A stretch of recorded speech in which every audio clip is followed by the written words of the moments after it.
Hello नमस्कार। मैं Indrajit Narayan Singh YouTube से एमएससी एंथ्रोपोलॉजी एंड साइकोलॉजी। मैं आज गुरु श्री तेग बहादुर जी के बारे में बतला रहा हूँ। श्री तेग बहादुर जी हिंदुओं की रक्षक थे। सुनिए। कश्मीर 1990 हमारे लाखों भाई बहन अपने ही घर से बेदखल हो गए थे। आज भी कितने हाथ हिंदू शंकराचार्य मंदिर का घंटा बजाने की कामना के लिए ठंडे पड़ गए। कितने मस्तक खीर भवानी की चौखट पर दोबारा झुकने को तरसते रह गए। श्री राम तो फिर भी 14 वर्ष में घर लौट आए, लेकिन कश्मीरी पंडितों का वनवास कब पूरा होगा ये पता नहीं चल रहा है। इसका आभास मुस्लिम आतंकवादियों का आभास सिखों के 9वें गुरु श्री तेग बहादुर जी को 350 साल पहले ही हो गया था। बहुत कम लोग जानते होंगे कि कश्मीरी हिंदुओं के हित के लिए पहला बलिदान गुरु तेग बहादुर ने दिया था। आइए पलटते हैं इतिहास के पन्ने को। सन 1969 ईस्वी में आतंकवादी औरंगजेब ने हिंदू मंदिरों को तोड़ने का फरमान जारी कर दिया। देखते देखते भोलेनाथ की काशी उजाड़ दी गई। मथुरा केशव राय मंदिर तहस नहस कर दिए गए। हमें जानना चाहिए कि भारत भूमि पर विद्वानों, पंडितों, ऋषियों, तपस्वियों और बुद्धिजीवियों का सबसे बड़ा गढ़ हुआ करता था कश्मीर, जहां पर मुस्लिम आतंकवादियों का प्रकोप बढ़ा और समाप्त हो गया।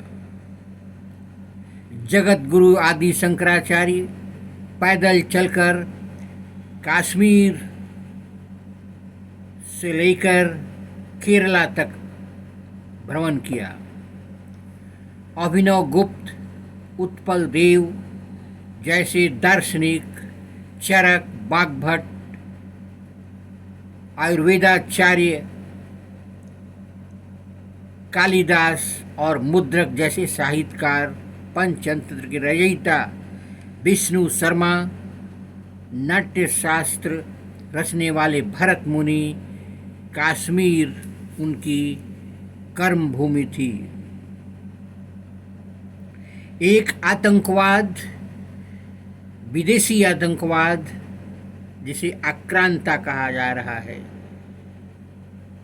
औरंगजेब ने सनातन संस्कृति के सर्वनाश के लिए शेर अफगान खान को कश्मीर का गवर्नर नियुक्त किया और शेर अफगान खान की तलवारें कश्मीरी हिंदुओं को चीरने लगी। फरमान साफ था, इस्लाम कबूल करो या मरो। हैवानियत बाल खोले घाटी में नाच रही थी। कश्मीरियों के लिए अब कहीं और कोई आवाज़ नहीं उठी। तो 1675 ईस्वी में एक कश्मीरी पंडित श्री कृपाराम जा पहुँचे गुरु तेग बहादुर के पास। गुरु तेग बहादुर ने उसकी वेदना सुनी तो तड़प उठे। उन्होंने पंडितों के हाथ आतंकवादी औरंगजेब को संदेश भिजवाया, पहले मुझे इस्लाम स्वीकार करवा लो, फिर कश्मीरी पंडित स्वयं इस्लाम स्वीकार कर लेंगे। आतंकवादी औरंगजेब को जब यह संदेश मिला तो उसने गुरु तेग बहादुर को दिल्ली दरबार में उपस्थित होने का फरमान भेजा। गुरु तेग बहादुर बलिदानी चोला ओढ़कर दिल्ली निकल पड़े। भाई मतीदास, भाई दयानाथ, भाई सतीदास और भाई चैता के साथ। विदेशी आक्रांता औरंगजेब ने गुरु तेग बहादुर से कहा, तुम्हारे पास दो ही रास्ते हैं, यातना या खतना। गुरु साहब ने खतने से इनकार कर दिया तो विदेशी आक्रांता औरंगजेब ने उन्हें कैद करवा लिया और भीषण यातनाएं देने लगा। कश्मीरी हिंदुओं के लिए गुरु तेग बहादुर ने तमाम यातनाएं हंसते हुए स्वीकार किया। विदेशी आक्रांता औरंगजेब ने अपनी आस्तीन का एक खंजर आजमा लिया, लेकिन गुरु साहब टस से मस नहीं हुए। विदेशी आक्रांता इसके बाद वही किया जो एक बुज़दिल आक्रांता करता है। आज भी इस विदेशी आक्रांता के फॉलोअर भारत में बहुत हैं जो उग्रवादी हैं। एक एक करके गुरु साहब के साथियों को बलि देने लगा। भाई मतीराम को गुरु के सामने ही आरी से कटवा दिया।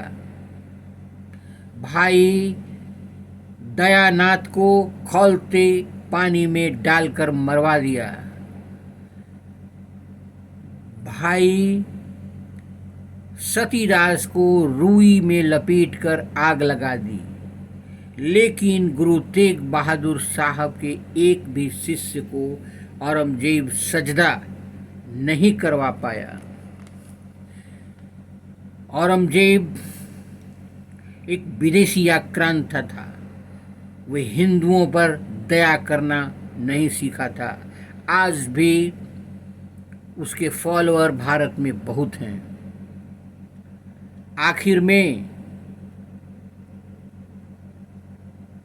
औरंगजेब विदेशी आक्रांता ने एक काजी को तेग बहादुर के पास कलमा पढ़वाने के लिए भेजा।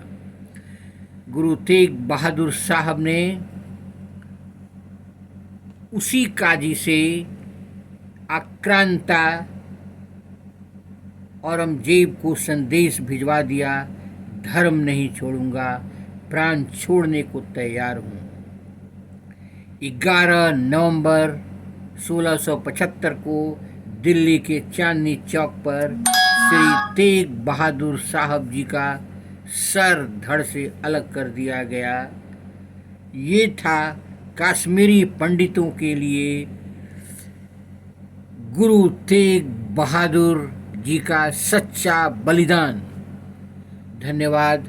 आप मेरे चैनल को लाइक करें, सब्सक्राइब करें, बेल आइकन दबाएं।